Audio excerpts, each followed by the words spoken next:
Merci, bonsoir à tous. J'espère que je vais réussir à laisser cette salle à peu près remplie dans le quart d'heure que vous m'avez généreusement accordé pour finir ces passionnantes assises européennes de la gestion. Merci donc beaucoup à l'AFG pour cette invitation. Je vais vous faire partager quelques idées ou positions de l'AMF vis-à-vis de la régulation ou de l'industrie. Je voulais rappeler en introduction, mais je ne sais pas si je dois le faire parce que dans la table ronde précédente, on a beaucoup parlé d'âge d'or. Et donc, je voulais aller dans le même sens en introduction en vous rappelant que la gestion d'actifs française est une industrie très forte, qu'elle dispose d'un bassin d'épargne important, en croissance structurelle. Et je vous assure que dans mon métier, je croise d'autres activités de services financiers qui ne sont pas, comme vous, en face de besoins structurellement croissants. Tant mieux pour vous, profitez de cet âge d'or. Vous êtes aussi une industrie très forte parce que vous développez des stratégies de gestion de qualité aux expertises multiples, dont certaines sont très reconnues au niveau international. Vous disposez de fournisseurs de services de qualité, premier rang desquels, bien sûr, les grands dépositaires français. Je voulais aussi vous rappeler, vous le savez, c'est pour ça que vous avez mis cette manifestation sous le sigle européen, que vous êtes dans un monde totalement intégré au niveau de la gestion en Europe. Vous avez aussi, bien sûr, une concurrence de plus en plus forte avec des règles du jeu qui sont petit à petit devenues totalement européennes. C'est à partir de ces règles que je voulais vous faire quelques commentaires.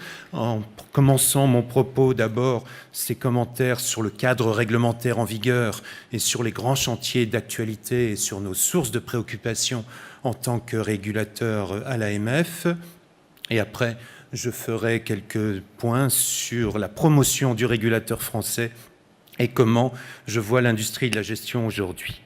Alors la réglementation, la régulation, elle est toujours en face d'un défi puisqu'elle est en face d'objectifs multiples. Le premier, je vais passer rapidement dessus, il est traditionnel, c'est la protection des investisseurs, bien sûr. À cet objectif traditionnel, c'est ajouté dans les dernières années deux objectifs un peu différents, la contribution à la stabilité financière et le financement de l'économie. Nous devons prendre en compte tout ça. Alors la protection des investisseurs, c'est bien sûr les grandes réglementations européennes, UCITS ou AIFM. On met en place avec vous UCITS 5 ou les derniers avatars de UCITS 5 en ce moment. C'est compliqué, mais c'est quand même très utile à mon avis et ça participe, ce succès du cas de UCITS, à la promotion des activités de gestion en Europe et dans le monde entier en fait. Les points qui sont plus délicats en matière de protection d'investisseurs, c'est PRIPS, et c'est les réflexions en cours sur la distribution cross-border des fonds. Bon, en ce qui concerne PRIPS, nous étions à l'AMF, je le reconnais, très impliqués, nous étions très favorables à cette démarche englobante. Ça a été très compliqué à gérer, je vous assure. Travailler avec les institutions européennes, plus avec 3 fois 28 régulateurs, c'est un exercice impossible. Nous avons aussi beaucoup de mal à faire un équilibre, à garder un équilibre, je dirais, entre les produits d'assurance et les produits de la gestion. Au total, il y a eu beaucoup de critiques sur le terrain d'atterrissage que le Parlement européen a finalement retoqué. Je ne partage pas toutes les critiques parce que c'était une mission quasiment impossible, mais j'en partage certaines. Aujourd'hui, je ne sais pas ce qui va se passer. J'ai entendu comme vous le commissaire. Ce que je veux simplement dire sur PRIPS, c'est que pour moi, il est très important qu'on ait un report de la date d'entrée en vigueur de ce règlement. Attention, aujourd'hui, on est toujours sur 1er janvier 2017. Ça me paraît surréaliste et nous plaidons pour un alignement, pour plein de raisons techniques, de la date d'entrée en vigueur avec MIF 2, donc au 1er janvier 2018. Nous sommes également pas du tout favorables à une entrée en vigueur du niveau 1 en fin d'année sans le niveau 2 et dans la précipitation. Ça ne me paraît pas non plus très réaliste. J'espère que la Commission européenne et les législateurs européens entendront ces avis qui ne sont pas très isolés. En ce qui concerne la distribution cross-border des fonds, j'aurai un discours plus optimiste que la Commission européenne que j'ai entendu comme vous. On fait beaucoup de promotion des passeports en ce moment dans le cadre du Brexit, vous entendez. Donc je pense, et d'ailleurs nous venons de publier à l'AMF une étude assez complète sur la distribution transfrontière des fonds en Europe. Elle montre le succès des dispositifs de passeport, comment ils ont fonctionné jusqu'à présent en Europe et comment ils se sont développés avec cette internalisation progressive. Bon, il ne faut pas jeter, donc, je pense, le bébé avec l'eau du bain, comme on dit chez nous. Bien sûr, des améliorations techniques ponctuelles sont certainement possibles. Mais pour moi, dès qu'on parle de distribution destinée au grand public, je crois qu'un droit de regard du régulateur national reste fondamental, notamment pour superviser la documentation commerciale des fonds qui sont distribués, les spécificités culturelles, linguistiques, juridiques du droit de la consommation nationale, etc., justifient cette position. Deuxième axe de nos chantiers de régulation, c'est tout ce qui concerne la stabilité financière. Les crises financières passées ont conduit à des réformes structurelles dans l'univers des banques et des marchés financiers. Et maintenant, comme vous le savez, c'est la gestion d'actifs qui fait l'objet d'une attention particulière. Au niveau international, le Conseil de la stabilité financière et l'IOSCO ont travaillé sur ces principaux éléments de fragilité identifiés, le risque de liquidité, le risque lié au levier. Le FSB a publié en juin un papier assez complet proposant un certain nombre de recommandations. Comme vous le savez, l'AMF a été leader de ce travail international et nous en sommes fiers. Ce leadership a conduit à faire évoluer une approche centrée d'abord sur les grands acteurs ou les grands fonds vers une approche centrée plus sur l'activité de la gestion. Je pense aussi à cet égard d'ailleurs que la législation européenne aujourd'hui est beaucoup mieux équilibrée et plus complète que la législation américaine. Cette approche aussi internationale, je crois, nous a permis de faire prendre conscience aux régulateurs en charge de la stabilité des spécificités propres au métier de la gestion d'actifs. Les fonds, les sociétés de gestion ne peuvent pas être traités et régulés comme les banques dans ce domaine. Deuxième sujet de stabilité qui est sur la table, c'est toujours la réglementation des fonds monétaires. Elle est toujours en discussion, comme vous le savez, au niveau européen. En France, c'est plus de 300 milliards de gestion. C'est un chiffre d'ailleurs qui est à nouveau en croissance. C'est un marché important que nous défendons. Nous croyons au modèle des fonds à valeur liquidative variable. C'est le meilleur, à notre avis, pour se conformer aux objectifs de stabilité financière et de traitement équitable des investisseurs. Je ne sais pas si un compromis sortira d'ici la fin de l'année. Et s'il l'est, j'espère que ce sera évidemment un compromis acceptable compte tenu de ces préoccupations. En matière de stabilité, le troisième échelon, c'est l'échelon national. C'est aussi important pour nous. Nous sommes associés ou nous avons promu 2 initiatives récemment à cet égard. D'abord, dans l'outil de panoplie de la gestion de la liquidité, on a déjà beaucoup d'outils. Il nous en manquait un, c'est celui qu'on appelle les gates. Et nous sommes satisfaits que dans le projet de loi Sapin 2, il ait pu finalement être introduit.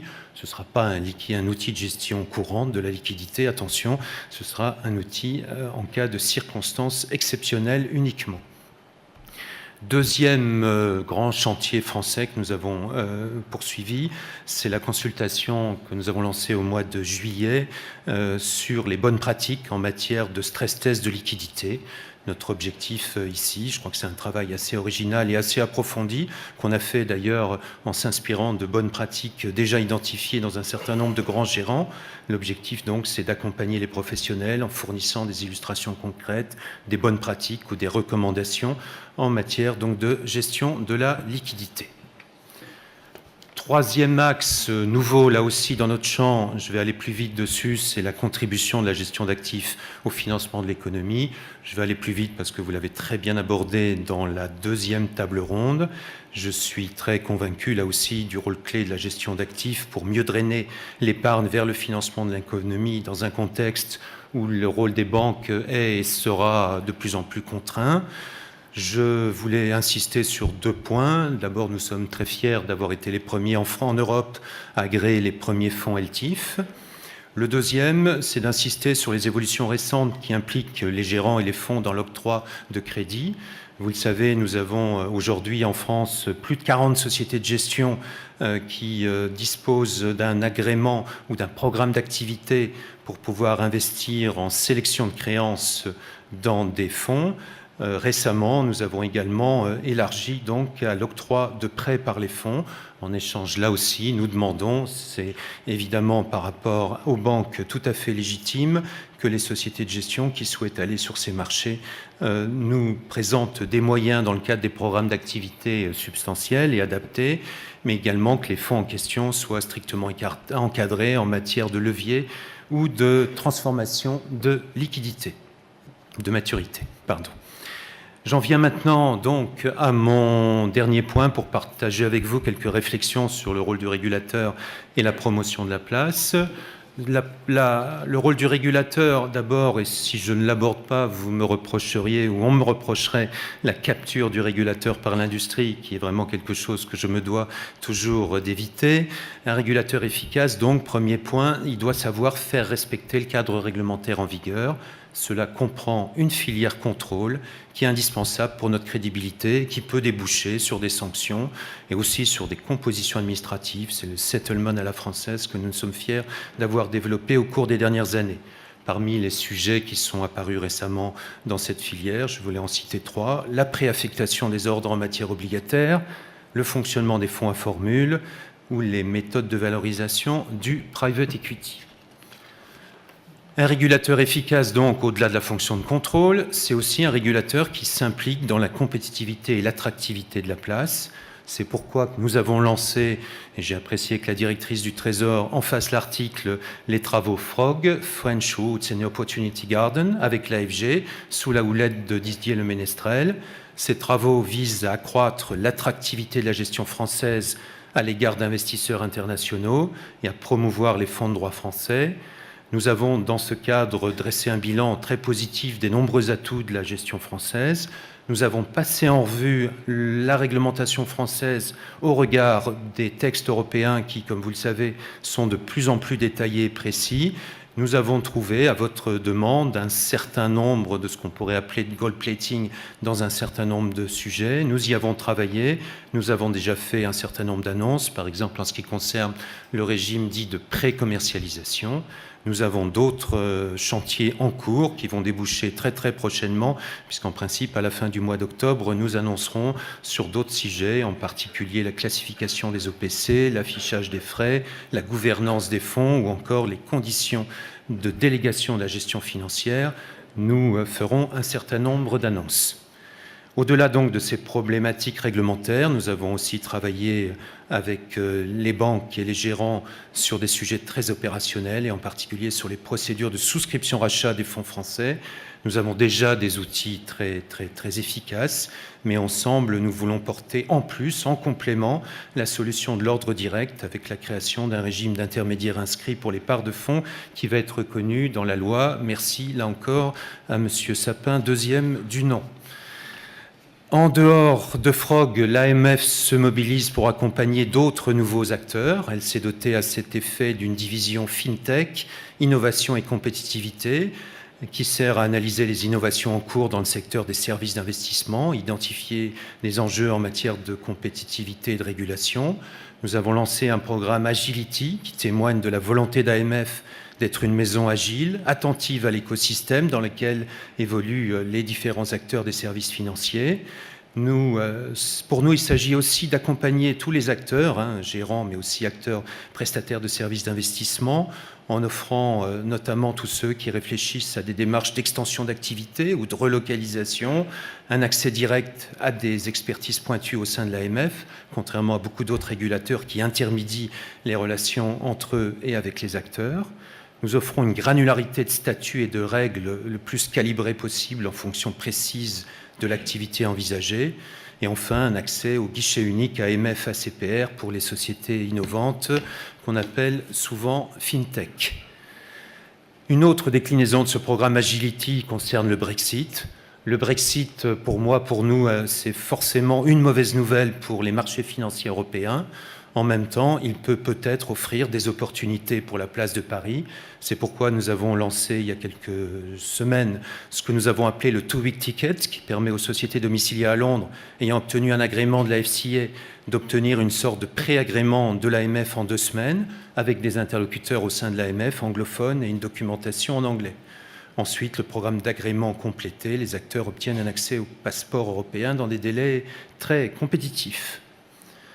En ce qui concerne la promotion du régulateur, j'ajoute un dernier point auquel je fais très attention. Le régulateur doit être aussi efficace dans son fonctionnement quotidien.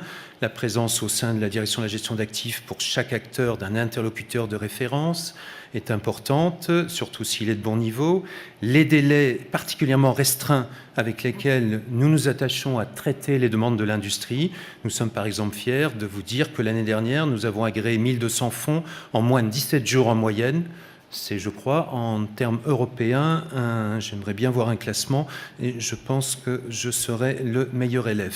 C'est important pour nous. Nous avons d'autres initiatives du même type, par exemple avec des pays lointains. Nous allons réorganiser un forum franco-chinois sur la gestion qui réunira à la mi-novembre les régulateurs, mais aussi des gérants d'actifs. Venez-y nombreux. Vous voyez donc que nous sommes très mobilisés pour que le régulateur soit efficace, mais qu'il participe aussi à la promotion de la place et de la gestion française. À côté de l'AMF, il est donc essentiel que la gestion, elle aussi, se mobilise et participe à la promotion de la place à l'international. Ce sera un des thèmes donc de ce rapport Frog qui sera ambitieux et qui sera en principe communiqué à la fin de ce mois. Voilà, je vous ai fait partager la complexité de mon rôle de régulateur national, très impliqué au niveau international, très attentif à la qualité du cadre réglementaire, à l'efficacité de ses propres services, mais aussi à la compétitivité de la gestion française. Je suis très optimiste sur le futur de votre industrie parce qu'elle saura capitaliser sur ses nouveaux atouts et développer sa capacité de communication et d'innovation. Merci à toutes et à tous de votre attention.